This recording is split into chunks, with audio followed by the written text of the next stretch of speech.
Իսկ ինչ կլինի, եթե չբուժեք խոճապային խանգարումը, հարգելիներս։ Հիշում ենք, խոճապային խանգարումը այն խանգարումն էր, որում կլինիկական հիմնական դրսևորումը խոճապային գրոհներն էին, այն որ մարդը ասում է վատ անում եմ, հա։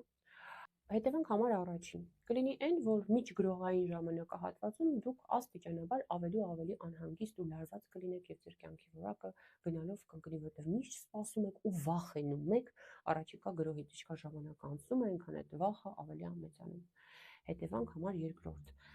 գնալով ժամանակի ընթացքում շատանում են ձեր ագորաֆոբիաները։ Եթե մինչև գրոհների հաճախանալը ձեր մոտ վախ կար, միայն ենթադրենք վերելակից, որտեղ առաջին անգամ եղել էր գրոհը կամ չգիտեմ, այնտեղ միջանցքներից կամ ինչ-որ այլ տարածություններից, ապա ժամանակի ընթացքում տարածության տարբեր տեսակի վախերը շատանում են։ Երրորդ հետևանքը, հարգելիներս, բխում է առաջին երկուսից, որ որքան ժամանակ անցնում է, մարդու խուսափողական վարքն ավելի է խորանում։ Եթե նա սկզբում վախենում էր գնալ ինչ-որ մեծ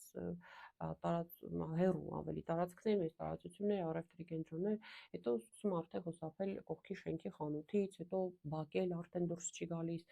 հետո ընդամենը շենքի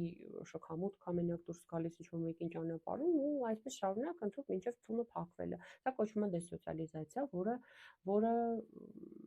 այո գնահատում է ծանրության աստիճանը խոճապային խանգարման։ Այնպես որ հարգելիները ժամանակին դիմեք մասնագետի եւ խնդրում եմ հիշեք տագնապային խանգարման բոլոր տեսակները բուժում է բժիշկ, հոգեթերապևտ։